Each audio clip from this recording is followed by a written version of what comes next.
저의 유튜브 방송을 시청하시는 사랑하는 분들께 이 시간도 감사드리고,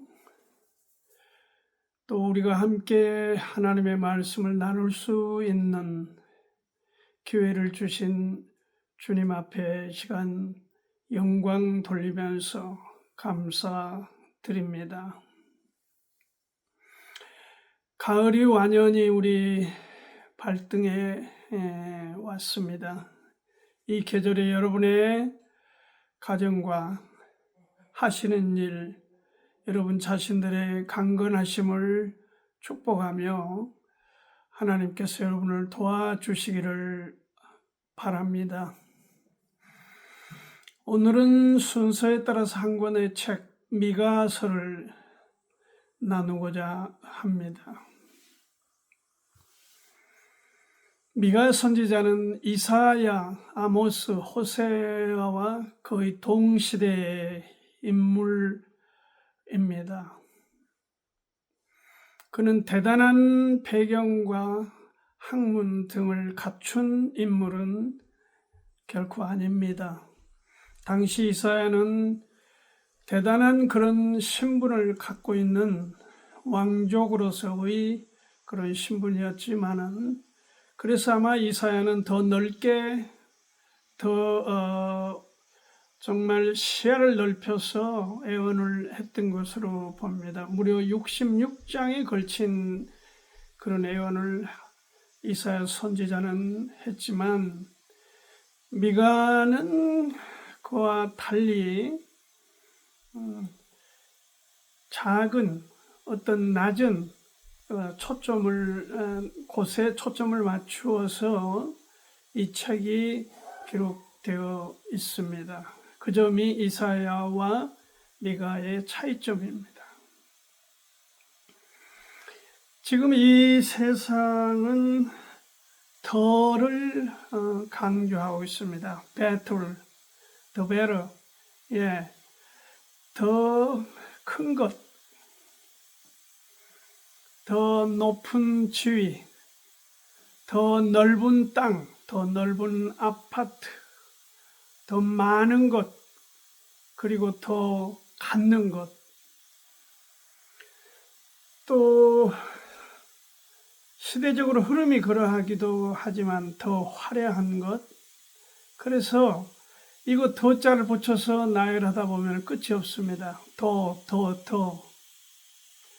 그러다 보니 삶에 대해서, 자신이 주어진 이 소중한 인생에 대해서 만족해 하거나 행복한 그런 행복감은 거리가 멀어지는 것입니다. 우리가 생각할 때 어마어마한 기업을 거느린 회장이나 대단한 지위를 갖춘 어떤 높은 고관들이 행복과 만족도가 높을 것으로 생각하실지 모르겠지만은 사실은 그렇지 못하다. 자살률은 우리 가운데 높아지고 있고, 빈부의 격차는 점점 심해지므로 갖지 못한 사람들은 가슴을 치며 한탄하는 그런 목소리들이 전국 방방곡곡에서 요동치고 있습니다. 누구 하나 행복하다. 제가 많은 사람들을 상대하면서 어떤 일을 해보고 있지만은 그런 사람들은 거의 찾아보기 힘듭니다. 다 얼굴이 찡그러 있고 어떤 자기에게 버거운 짐들을 지고 그렇게 무거운 표정들로 살아가고 있는 그런 모습들이 저와 어떻게 보면 여러분들 사는 이 시대의 현상이기도 합니다. 이런 현상은 혼란과 교만, 이런 거의 핵심 원인인 주범, 마귀의 종이 되어 있기 때문에 그러하다. 왜냐하면 마귀는 보이지 않는 세계에 관한 것보다 사람들을 보이는 세계로 어떤 조건들로, 어떤 이러한 용어들로 충동질함으로 해서 그 마귀의 충동에 사람들이 노예가 되고 매여가지고 자신의 소중한 인생들을 망치고 있는 모습들을 곳곳에서 보고 있습니다. 그러나 우리가 하나님의 말씀을 믿는, 하나님의 말씀을 손에 들고 있는 사람들로서 고린도후서 4장 18절을 주의하여 보아야 합니다. 들어야 됩니다. 우리의 돌아보는 것은 보이는 것이 아니요 보이지 않는 것이니, 보이는 것은 잠깐이요 보이지 않는 것은 영원함이라. 여기서 우리의 돌아보는 것이라는 게 무슨 뜻입니까? 우리의 관심사는, 우리가 추구하는, 우리가 선호하는, 우리가 꼭 하고 싶은 그런 것들은, 소망은 하나같이 보이는 것들에 집착해 있다. 보이는 것이라는 것이 우리를 향해서 다가오면 좋은데 오히려 우리 손이 뻗치면 도망을 가는 그것이 문제죠. 그래서 너도 나도 돈이 내게 오고 사람들이 내게 오고 모든 것들이 내게 굴러 들어오기를 바라는 그런 행운을 잡기를 기대하고 복권을 사기도 하고 여러 모양의 행운을 누군가가 선사해 줄 것을 기대하며 사는 사람들이 너무 많다. 이 달라도 너무 다른 겁니다. 보이는 세계하고 보이지 않는 세계는 너무 다릅니다. 크리스찬들은 보이는 세계를 무시하는 건 아니지만 그렇다고 그보다는 보이지 않는 세계, 하나님의 세계, 영적인 세계에 더 비중을 두고 살아가는 것이 다른 점입니다. We are different. 우리는 다른 것입니다. 무엇과 다르냐? 마귀가 주도하는 이 세상, 보이는 반짝거리는 이 코스모스, 울긋불긋한 이 세상에 추구하는 가치관과 보이지 않는 세계를 추구하는, 묵상하는, 그리고 동행해가는 우리의 신앙인으로서의 그 추구하는 가치관은 다릅니다. 디퍼런트입니다. 오늘 이 점을 먼저 좀 말씀을 드리면서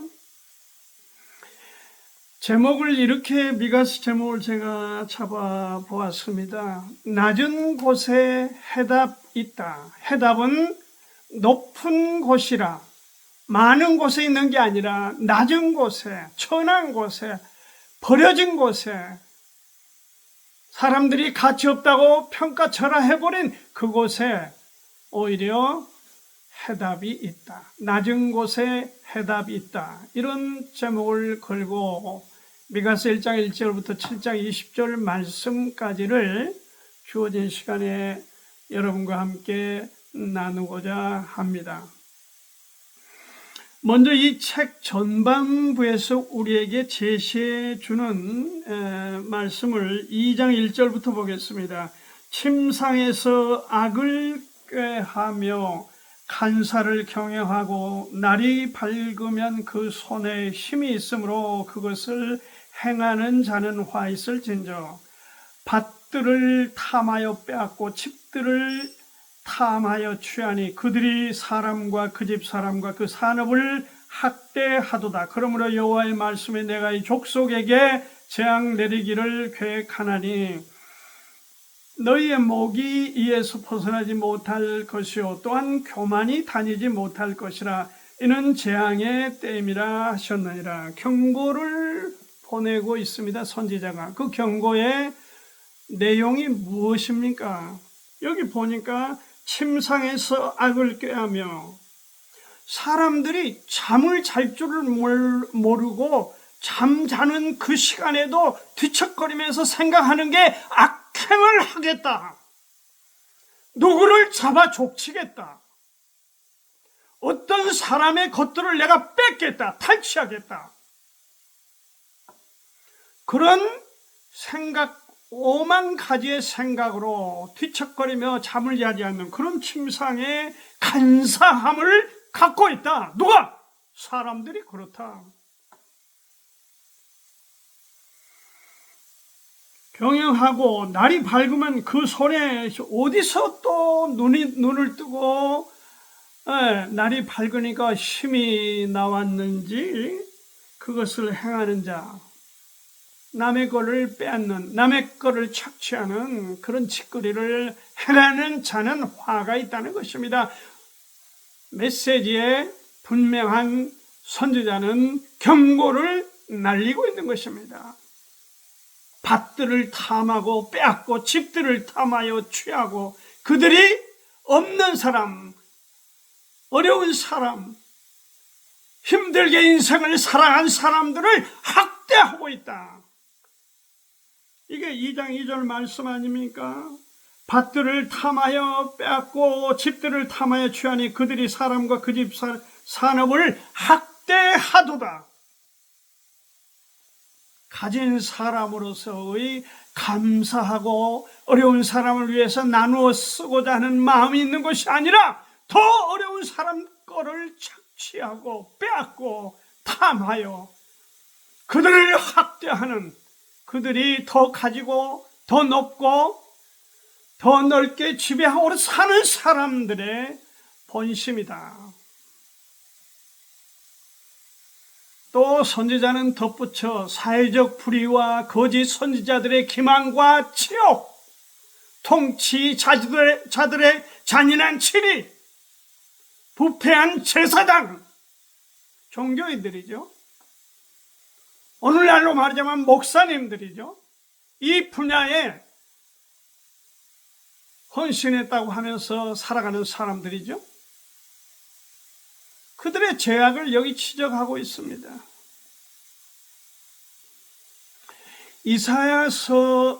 이사야와 동시대 인물로서 선지자, 이사야 선지자가 미치지 못했던, 주로 이사야는 외교적, 국제적 이런 시각에 탁월했던 인물이었다면은 미가서는 그냥 소소한, 눈에 띄지 않는, 보잘것없는 그런 데 초점을 맞추어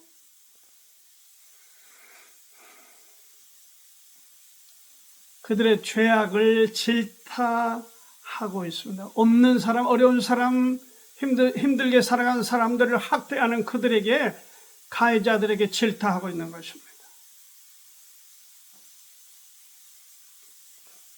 특히 부패한 제사장들을 여기 지적하고 있습니다.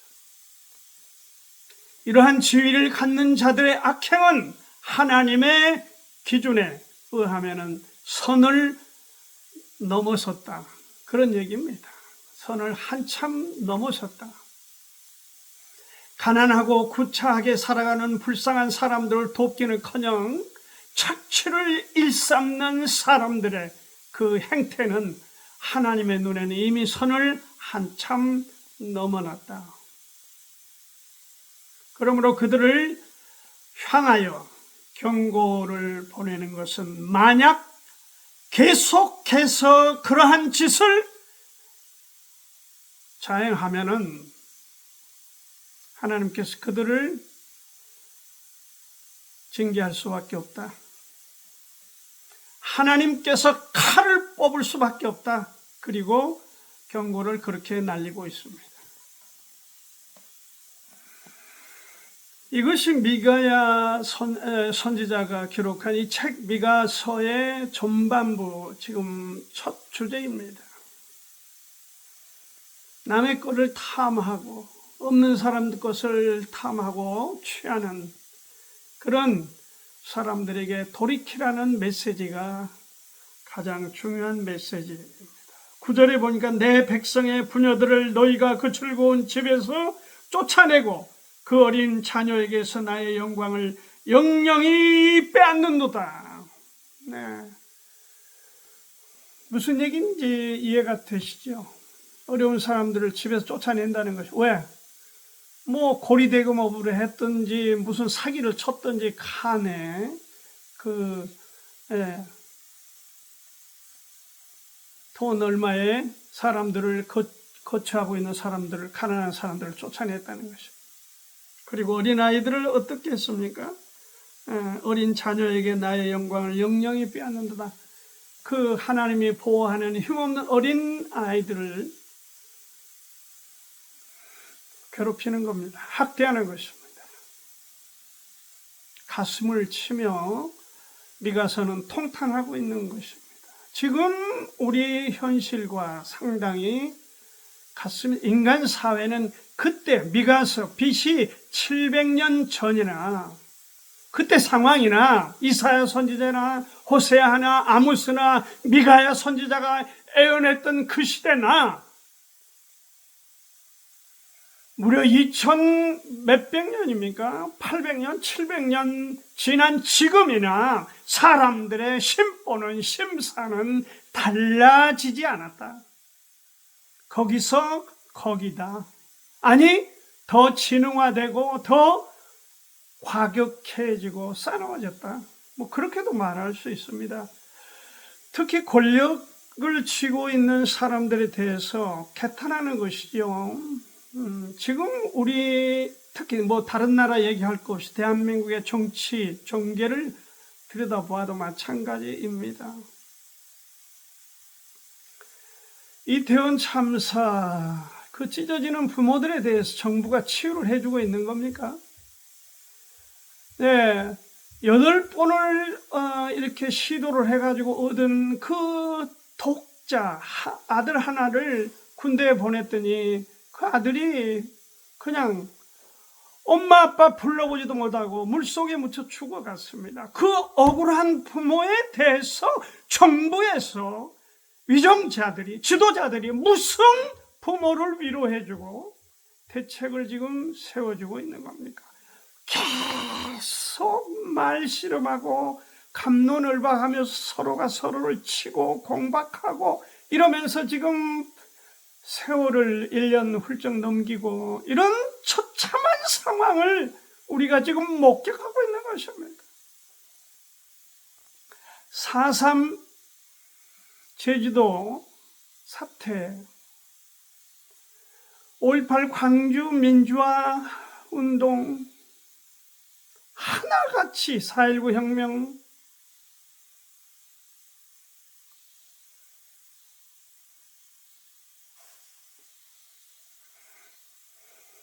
권력을 가진 자들에게 피해를 입은 그런 갖지 못한 자의 서름이고, 그리고 그 현장에는 탄성이 지금도 그 가족들이 가슴을 치며 며 앞에 울부짖고 있습니다.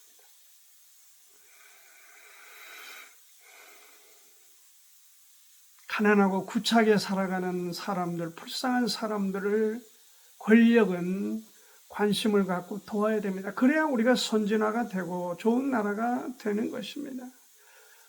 권력이란 지배하는 것이 아닙니다. 권력이란 학대하거나 뭘 통제하는데 아닙니다. 권력은 통제하는 것이 아닙니다. 똑같습니다. 사람들. 권력은 연약하고 어려운 사람들을 섬기는 데 쓰는 것입니다. 지금 거기에 우리가 비추어 볼 때에 우리나라 권력이 그렇게 쓰여지고 있는지 공감이 안 됩니다. 이렇게 시끄럽습니다. 저는 77년을 살아온 노인으로서 80년 가까운 세월에 이렇게 혼란스러운 국민들의 혼란상을 경험해 보지 못했던 것 같습니다. 이렇게 지도자들을 불신하고 권력을 비아냥거리고 손가락질하는 그런 때가 있었던가 싶습니다. 정말 가진 사람들이 정신 차리면 좋겠습니다. 이 미가 선지자는 이러한 낮은 곳에, 소소한 것에, 작은 것에 집중하면서 이것을 바로 주장하여 메시지를 보낼 때에 가장 많은 영향을 받은 사람이 히스기야 왕으로 받아들여지고 있습니다. 그 히스기야가 종교 개혁을 일으켰는데 그 배경에는 이 미가서의 메시지가 큰 역할을 했다. 이렇게 전해오고 있습니다. 교회들은 어떻습니까? 돈을 너무 사랑합니다. 돈을 사랑합니다.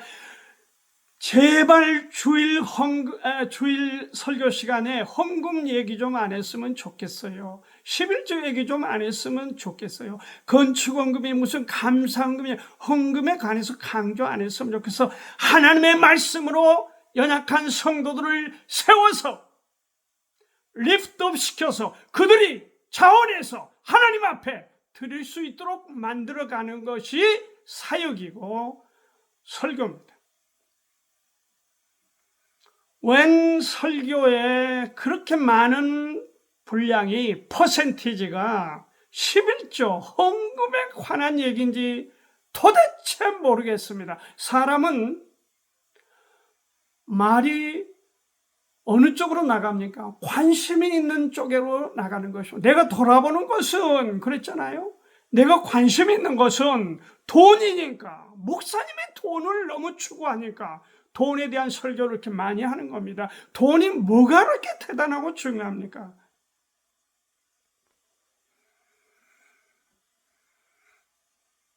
정말 탐욕을 씻어냈으면 좋겠습니다. 저의 메시지를 듣는 사랑하는 분들, 저하고 함께 이 우리 속에서 우글거리고 감당이 안 되는 이 탐욕을 예수 그리스도의 능력으로, 부활의 능력으로 씻어낼 수 있기를 축원합니다. 두 번째로 이 선지자의 해답을 제시하고 있는 건데, 이것은 작은 것, 낮은 것을 소중히 여김의 그 해답, 백성들에게, 국민들에게 해답이 있다 하는 것을 제시해 주고 있습니다. 인간 세계의 모든 문제의 해답은 주님 손에 있습니다. 메시아이신 주님의 손에 있습니다. 그분의 왕국이 이 땅에 세워져야 진정한 평화가 있는 것이지요.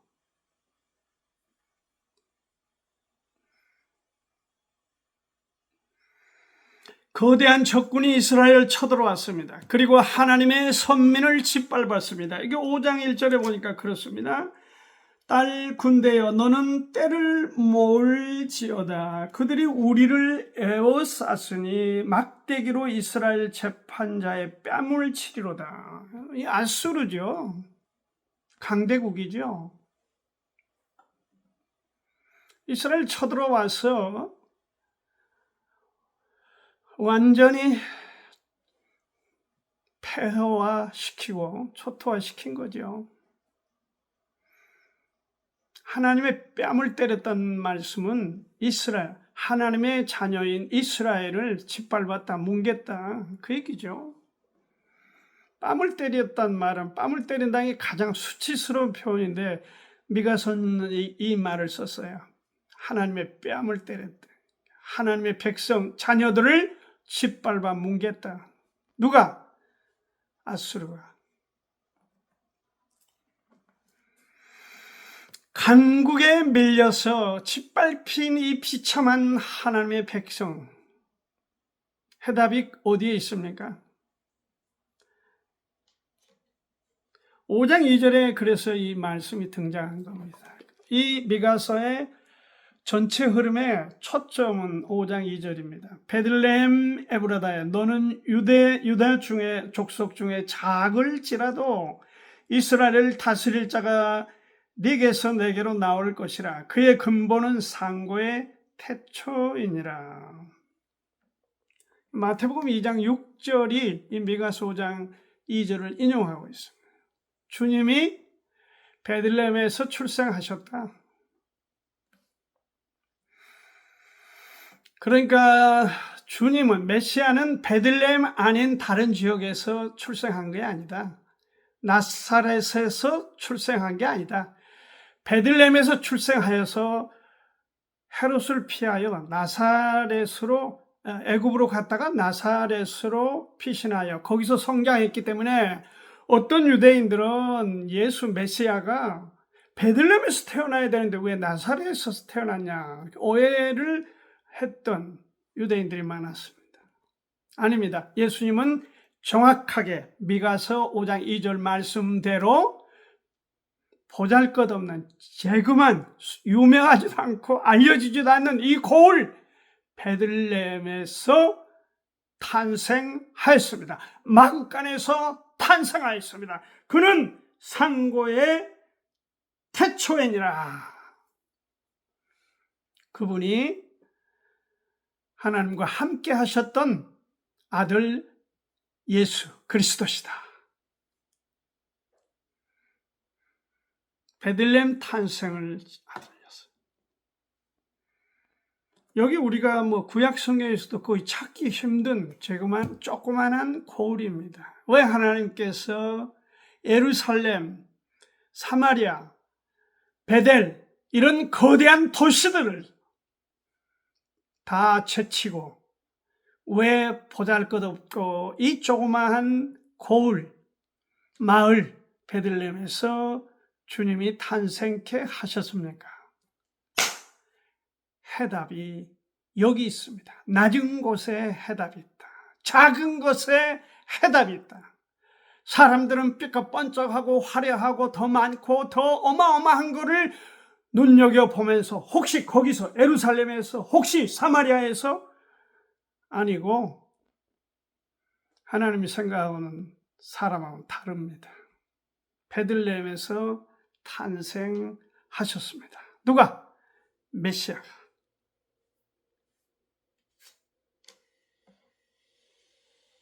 우리에게 엄청난 메시지를 지금 주고 있습니다. 이 메시지를 우리 크리스찬들은 받아서 그래서 우리가 작은 것, 낮은 것을 무시하지 말고 거기서부터 우리 인생 소중함을 터득해야 된다. 어린아이를 낳아서 성장시키는데 돌보는데 양육하는 데 있어서 그 엄마 아빠의 그 어려운 소소한 일 감기에 걸렸다더니 잠을 못 자고 콜록거리고 아이가 무슨 이런저런 막 짜증을 부리고 그러면서 같이 애기와 함께 잠을 못 이루고 그렇게 부둥켜 안고 눈물 짓는 그런 소소한 작은 일에서부터 인생을 배우고 터득해야 되는 거예요.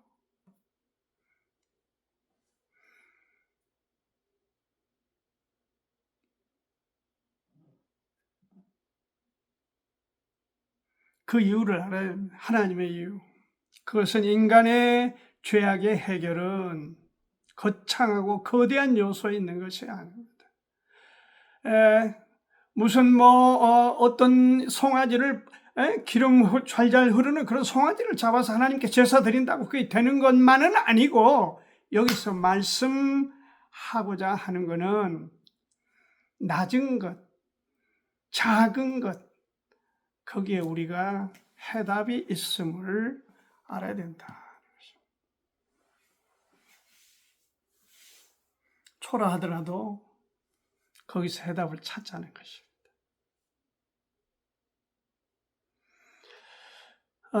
이 지금 세계적인 문학 노벨상을 드디어 우리 한국 한강 작가가 받았습니다. 이거는 정말 우리 5,000년 역사를 하지만은 처음 있는 일이고 정말 놀라운 일이죠. 노벨 평화상은 DJ가 받았지만 한강 역사적인 사건입니다. 축복하고 축하하고 이렇게 해야 되는. 저는 그 책을 읽어보지는 못했지만 이 책들의 주로 흐름이 알려진 바에 의하면은 피해자 쪽 권력이나 어떤 그 대단한 가진 자들의 초점이 아니고 이렇게 피해자 쪽, 이를테면 광주 그 학살의 피해자의 그 한 소년을 모델로 이렇게 삼았고 4.3 제주 사태도 마찬가지입니다. 그렇게 해서 급기야 우리는 잘 몰랐지만은 세계적으로 알려져서 정말 노벨상이라고 하는 이런 어마어마한 일을 했습니다. 이 일에 대해서 이미 보도를 통해서 다 아시겠지만은 참 블랙리스트에 이 책이 지금 계속 올라가지고 우리 대한민국에서는 어떻게 보면 규제를 받는 입장이었습니다. 그 청문회장에 그 차관인가 하는 분이 나와서 굽실대며 사과를 하고 사죄하는 것을 목격을 하면서 참 권력이라는 것이 저렇게 비굴하고 유치하고 치사한 거구나. 저는 그렇게 국회의원들 앞에서 쩔쩔매고 잘못했다고. 정부는, 권력은 이러한 것들을 장려해서 개성을 살려서 더 많은, 더 넓은 영역에 우리나라 영향을 미치게 돕는 것이 아니라 어떻게 하면 자기들 구미에 맞지 않고 자기 취향에 거스리면 그걸 규제하고 블랙리스트에 올려서 불이익을 주고 그런 더럽고 못된 짓거리를 고민하고 낮밤을 새우는 이런 쓰레기 같은 짓거리를 하고 있다. 이런 생각이 들면서 참 안타까웠습니다. 심지어는 극단주의자들이겠죠. 스웨덴 스톡홀름 한림원 앞에 가서 태극기를 흔들면서 한강의 노벨상을 취소하라 고함을 치면서 시위를 하는 추접스럽고 망측스러운, 제가 볼 때는 오히려 매국노들이라고 생각될 만큼 분노가 있었습니다. 뭐 하는 겁니까 지금? 비싼 밥 먹고 조국의 대한민국 내 나라의 발전을 위해서 벽돌 한 장을 들지는 못할지라도 어떻게 세계 카메라 앞에 가서 나라를 망신시키고 이렇게 하는 겁니까? 우리가 뭐 다 아는 얘기지만 DJ가 노벨 평화상을 받을 때도 그 한림원에 압력을 넣어서 평화상의 그 가치를 떨구는 일이다. 취소해야 된다. 그렇게 노비를 했던 사람들이 많았습니다. 그 노벨상 사무총장이 증언을 했어요. 한참 지난 세월 가운데. 대한민국 권력자들, 대한민국 밥 먹고 살만한 괜찮은 부자라고 하는 사람들, 배웠다는 사람들, 목사님들, 정신 차려야 합니다. 정신 차려야 됩니다. 이 나라가 누구에 의해서 오늘 이 수준 여기까지 왔습니까? 정말 하나님을 두려워하며 나라를 경영하고 교회를 사역하고 그렇게 해야 합니다. 작은 것, 낮은 곳에서 해답을 찾읍시다. 마지막으로 짧게 한 가지 더 말씀드리겠습니다. 그것은 해답을 사모하는 사람에게 하나님께서 반드시 좋은 것으로 보상해 주실 것을 그렇게 약속하셨다는 것입니다. 여기 6장 6절부터 8절 말씀까지를 내가 무엇을 가지고 여호와 앞에 나아가며 높으신 하나님께 경배할까? 내가 번제물 1년 된 송아지를 가지고 그 앞에 나갈까? 여호와께서 천천의 수양이나 만만의 강수 같은 기름을 기뻐하실까? 내 허물을 위하여 내 마다들을, 내 영혼의 죄를 위하여 내 몸의 열매를 드릴까? 사람아, 주께서 선한 것이 무엇임을 네게 보이셨나니 여호와께서 네게 구하시는 것이 오직 공의를 행하며 인자를 사랑하며 겸손히 내 하나님과 함께 행하는 것이 아니냐. 사람들이 말하기를 여기 뭐라고 했습니까? 하나님 앞에 뭘 드릴까? 돈 보따리를 갖다 드릴까? 그렇죠? 하나님께 무엇을 이기면 내가 번제물 1년 된 송아지를 그 앞에 드릴까? 천천의 수양이나 만만의 강수 같은 기름을 하나님이 기뻐하실까? 아니면 내 자식을 하나님께 드릴까? 이거 아브라함처럼 이삭을 드리듯이 그렇게 한다는 얘기죠. 미가 선지자는 그런 사람들을 향해서 돈이 최고다, 권력이 최고다, 이런저런 사회적 신분이 최고다, 모든 걸 가져야 된다, 그렇고 탐심으로 살아가는 사람들을 향해서 비웃습니다. 여기서 8절이 사람아, 에이 멍청한 사람아, 멍청한 인간아, 에이 멍청한 놈아, 그 얘기예요. 에이 바보 같은 자식, 형편없는 쓰레기 같은 인간, 여기 그 얘기예요. 사람아, 주님이 그런 거를 즐겨하거나 좋아하지 않으신다. To act justly, 정의로워야 됩니다. 사람은 가진 자나 갖지 모든 사람에 대해서 균형이 있게 정의로워야 됩니다. To love mercy, mercy가 뭡니까? 사랑, 긍휼입니다. And to work humbly with your God, 하나님과 함께 겸손하게 행하는 것입니다. 무엇이죠? 첫째, 정의롭고 자비로 인자하고 그 다음에 겸손함으로 주님과 동행하는 것, 그것이 해답이다. 해답 중에 해답이다. 그것은 높은 데서는 어렵다, 낮은 곳이라 가능하다, 그 얘기죠. 하나님을 기쁘시게 하는 것은 기름진 송아지가 아닙니다. 하나님을 기쁘시게 하는 것은 강물이 철철 흐르듯이 그런 기름을 받아서 하나님께 제사 드리는 것이 아닙니다. 하나님을 기쁘시게 하는 것은 자기 자식을 낳아서 죽여서 하나님께 제물로 드린다고 되는 것이 아닙니다.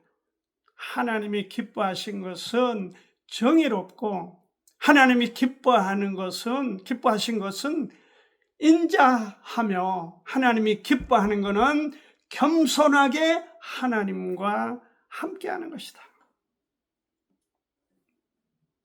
왜 예수님이 높은 보좌를 버리고 낮고 천한 곳에 오셨습니까?